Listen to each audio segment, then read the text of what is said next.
Masih bersama saya Budiman Tanurjo di Satu Meja Forum. Sebelum ke Titi Anggreni, kita coba lihat terlebih dahulu beberapa kader partai yang pernah terjerat korupsi.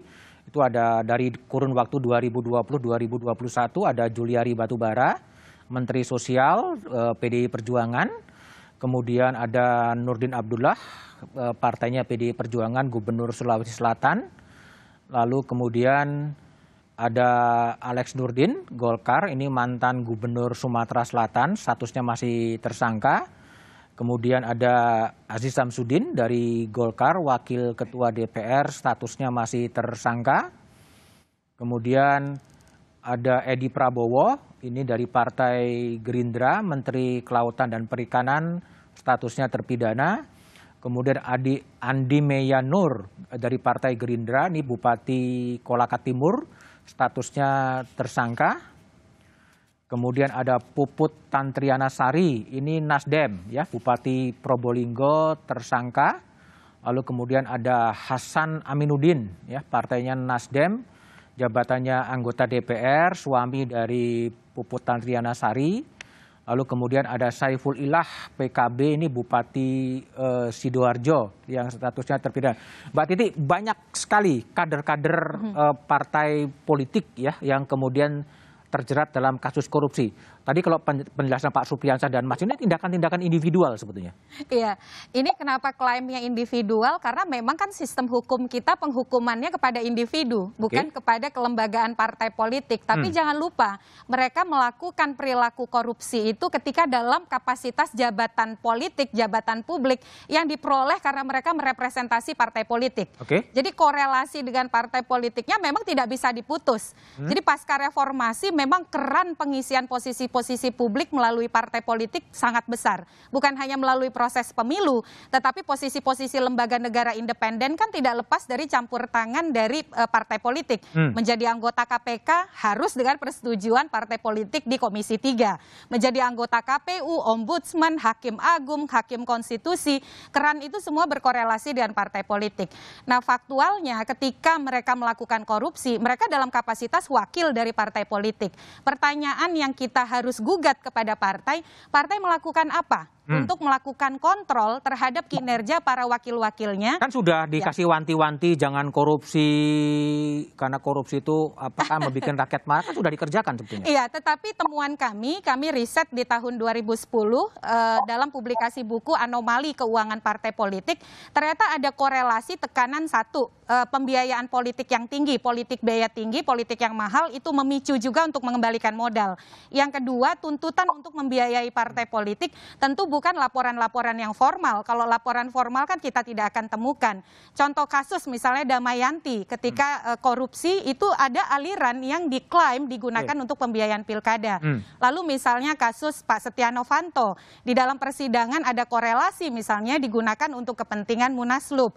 Lalu juga kasus Pak Idrus Marham misalnya ada juga ditengarai untuk kepentingan penggunaan dana Munaslup. Artinya ada kaitan dari individu ke partai politik? Kalau dalam konteks persidangan kan ada korelasinya begitu. Nah, disinilah sebenarnya kita berharap terobosan dari partai politik untuk mengambil tanggung jawab lebih. Mengambil tanggung jawab lebih. Kembali ke Bung Masinton. Ada permintaan agar partai politik mengambil tanggung jawab lebih untuk mencegah kader-kadernya itu korupsi. Apa yang mau dikerjakan? Iya, partai kan tidak bisa day to day mengawasi ini perilaku kader ya, sehari-hari dia ngapain, komunikasi sama siapa, kemudian tugasnya apa saja. Nah, artinya begini, kalau kita melihat persoalan korupsi di Indonesia ini kan tadi yang disampaikan Mbak Lili tadi itu, menurut saya itu harus menjadi concern kita bersama. Bagaimana tinggi biaya politik, menurut saya kita harus mengurai ini, Bang. Nah, persoalan korupsi ini persoalan yang sekarang ini seakan adalah kalau saya melihat persoalan di hilirnya. Tetapi hulunya adalah biaya politik yang tinggi satu. Kemudian kita juga harus melihat negara-negara demokratis maju yang sistem di mana partai politik apa segala macam itu bisa dibiayai negara. Nah, tentu kita harus mengambil model-model ini, Bang Budiman, bahwa kalau kita lihat nih sistemnya juga harus bisa kita rubah. Kalau selama ini umpama anggota DPR itu ya dia kadang di satu sisi dia merasa saya terpilih di sini ini karena saya, ya gitu-gitulah. Oke, Karena baik. dirinya, Baik. bukan karena partai atau apa. Kemudian dia merasa, oh saya udah keluar sekian untuk biaya kampanye. Itu juga menjadi salah satu Baik. dasar. Terus kalau kita lihat juga dalam kontestasi pemilihan kepala daerah. Nah jadi kalau kita melihat bahwa kita harus mencari formula sistem politik di Indonesia ini, apakah tadi seperti yang disampaikan berdasarkan riset yang dilakukan oleh teman-teman Perludem dan beberapa institusi lainnya ya, biaya politik yang tinggi, kemudian dalam sistem rekrutmen kader, kemudian pembiayaan partai politik. Nah menurut saya kita harus mencari formula yang tepat ya. Tepat ini. Kalau baik. tidak, ini akan menjadi persoalannya akan begini terus ini, Bang. Baik. Adalah kasus suap, Bung Masinton, saya pindah ke Bung Saur. Jadi ini tindakan individual yang juga disebabkan karena memang sistem politiknya memang quote unquote mendorong orang untuk melakukan korup. Gimana Bung Saur lihat? Memang kultur politik kita seperti itu. Kalau orang mencalonkan itu udah rahasia umum ya. Kalau seorang mencalonkan misalnya harus store ke partai. Dan kelihatannya partai juga enjoy juga untuk menerima uang-uang seperti itu. Enjoy? Coba kebayang dengan rekrutmen model seperti ini. Saya kebayang ketika sahabat saya ini Ci Masinton jadi DPR, saya berdoa betul kepada beliau, semangat perjuangannya kita dulu barang-barang ini tetap punya spirit seperti itu. Nah, oleh karena itu saya kira, kalau kita bicara koruptif kan tetap kembali kepada orangnya. Itu yang saya bilang, kita sendiri tidak punya visi, tidak punya harga diri, dan tetapi ini juga kita nggak bisa salahkan juga kepada kawan-kawan yang terjun ke partai. Kita publik juga ikut terlibat, mereka berkontribusi untuk melakukan yang sama. Misalnya begini. Semuanya salah ya? Misalnya begini, kita punya tag, ambil uangnya tapi jangan pilih orangnya. Itu juga kan penghinaan juga.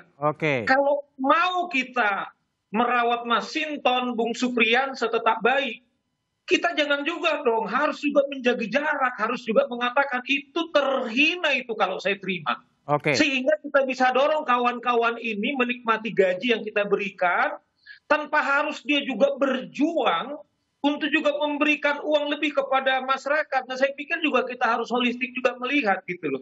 Tetapi lebih fundamental adalah kawan-kawan ini harus menghayati apa sih panggilan dia mau jadi anggota DPR. Apa sih visi saya menjadi partai politik. Partai politik tujuannya kan untuk mensejahterakan. Nah, tapi kalau tujuannya untuk cari cepat kaya dengan menerabas, ya mungkin hukum positif tidak bisa menjerat mereka, tetapi nuraninya kan nggak bisa dibohongin. Itu yang saya bilang, saya berdoa kepada kawan-kawan saya ini, supaya tetap bisa menjaga integritasnya. Karena terakhir itulah yang bisa kita lakukan, bahwa kita merdeka melakukan keputusan. Bung Saur, saya pindah ke Bung Ronald Paul, ini ex penyidik KPK yang banyak menangani kasus-kasus korupsi politisi di KPK. Bung Ronald, kalau Anda lihat yang sejauh pengalaman yang Anda tangani di KPK, ini ketika politisi terjerat kasus korupsi ini memang tindakan individual ya, atau gimana sebetulnya Anda lihat?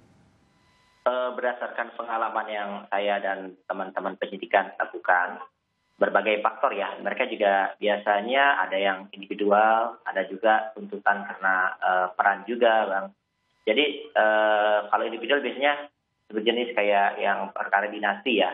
Mereka itu tidak mau memberikan jabatannya kepada orang lain. Jadi biasanya turunannya atau yang mungkin keluarganya, saudaranya atau siapapun itu pernah terjadi di beberapa daerah.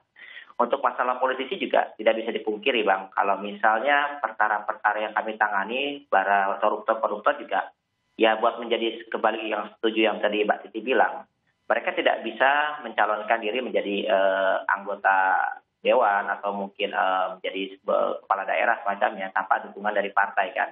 Tapi bukan berarti juga itu kesalahan dari partai. Saya setuju juga, maksudnya orang-orang dari politisi-politisi tersebut, mereka melakukan kegiatan itu mungkin pada saat mereka awal melakukan kampanye atau apa butuh biaya yang cukup besar ya. Jadi mungkin mereka juga butuh uang untuk atau biaya buat mengganti kegiatan mereka. Itu mungkin ya kalau yang saya pelajari atau pernah saya alami, Bang. Artinya memang betul-betul tindakan individual yang tidak ada kaitannya dengan partai politik itu, Bung Ronald? Ada yang seperti itu, ada juga yang ada tuntutan dari partai pasti ada. Tapi kan pengalaman juga kita juga tidak bisa menyalahkan partai politiknya. Kembali lagi yang tadi Mbak Titi bilang, di negara kita tidak bisa hanya hukum berdasarkan kepada tindak pelaku atau oknum partai atau tokoh politik atau koruptor tersebut. Nah, masalah kendati dia dari partai mana atau dari mana itu nanti dilakukan pada saat pembuktiannya di sidang pengadilan bahwa ini adalah kader partai mana. Tapi kembali lagi itu tidak bisa dijadikan suatu patokan kesalahan dari partai politik yang mengkaderkan para tersangka tersebut, Bang. Oke, baik. Bung, saya kembali ke Pak Supriyansyah. Kalau ini kaitannya adalah seperti tadi katakan Mbak Titi ya, ada kasusnya di PLTU yang kemudian juga uangnya lari ke Munaslup dan sebagainya. Itu terus gimana klarifikasinya, Bung Supriyansyah?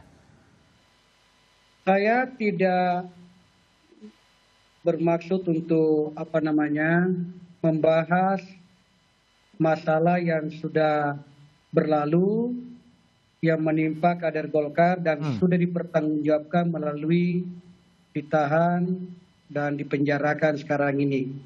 Biarlah luka itu ditanggung dan menjadi pelajaran. Tetapi saya setuju tadi pendapatnya Ibu Titi bahwa memang kadang-kadang kita ini susah memisahkan antara kader dengan parpolnya. Makanya ini perlu duduk dengan tenang, meresapi, baru bisa kita dapatkan itu. Seperti tadi pernyataannya Bang Saur mengatakan, seorang kader maju menjadi calon. Pernah enggak dia meresapi dirinya, kenapa saya mau masuk menjadi anggota DPR? Nah, kalau dia sudah jawab itu, apakah dia bermaksud menjadi anggota DPR karena mau korupsi? Saya kira kalau ditanya dari 575 anggota DPR, satu pun tidak ada yang menyatakan saya mau masuk ke dalam karena mau korupsi. Bung Supriyansyah, kalau memang kasusnya misalnya kasus korupsi yang PLTU Riau ya, yang melibatkan sejumlah politisi Golkar dan uangnya mengalir ke Munas luar biasa di itu Golkar, itu gimana menjelaskannya? Jadi jangan dianggap bahwa ini adalah kebijakan partai politik itu, Pak. Oke. Tetap ini tindakan individual. Partai politik ini menurut saya suci dia berdiri. Suci. Ibaratnya dia adalah sebuah kendaraan. Nah, kendaraan ini siapa yang mengendarai? Oke. Yang mengendarai adalah si A, si B, si C dengan TTB-nya pengurus-pengurusnya. Oke. Jadi mobilnya ada, hadir itu mobilnya, kendaraannya, tinggal bagaimana kita mengendarai, lalu siapa-siapa penumpangnya yang naik. Adakah kita melakukan seleksi terhadap para calon-calon anggota DPR yang mau masuk jadi caleg di DPR parpol tertentu? Itu juga dilakukan oleh seluruh partai. Oke. Ya, baik. Dipelajari calon-calonnya, bagaimana integritasnya. Tetapi yang namanya godaan, Bang Saur, saya setuju bahwa setiap saat memang kadang-kadang digoda orang.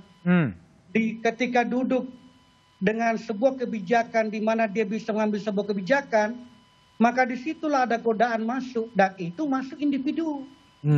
Oke. Ya, ketika dia tidak mampu menahan individunya itu, maka jebol pertahanannya, tetapi dikatakanlah embel-embelnya dia adalah kader partai. Dan itu benar, kader partai, karena kita masuk melalui pintu partai. Baik. Baik, Bung Supriyansyah. Mbak Titi, jadi partai politiknya sebenarnya suci ya, ini kendaraan yang tergantung penumpangnya. Jadi nggak mungkin dikaitkan bahwa partai politik kemudian dihukum atau dijerat seperti perusahaan, ada tindakan yang menjerat korporasi. Ini gimana kalau Mbak Titi lihat? Kita sama sekali tidak ingin melakukan deparpolisasi ya. Jadi dalam konteks itu tidak pada hal deparpolisasi, tapi kita ingin memastikan partai politik sebagai institusi demokrasi ini dikelola secara demokratis.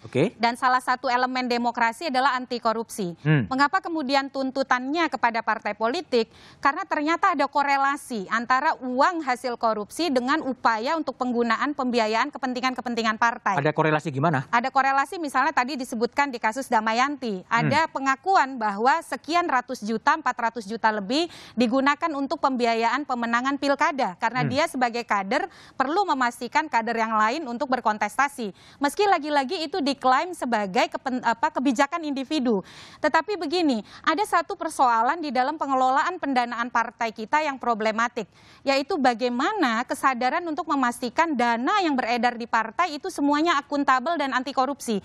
Itu yang miss atau itu yang kemudian menjadi celah besar sehingga ketika dana-dana ilegal tadi beredar dan kemudian di dalam persidangan misalnya dilihat ada benang merahnya, klaimnya kan selalu mengatakan itu perilaku individu. Nah, pertanyaan moralnya ketika ada korelasi antara uang hasil korupsi dengan kepentingan untuk pembiayaan aktivitas partai, partai melakukan apa?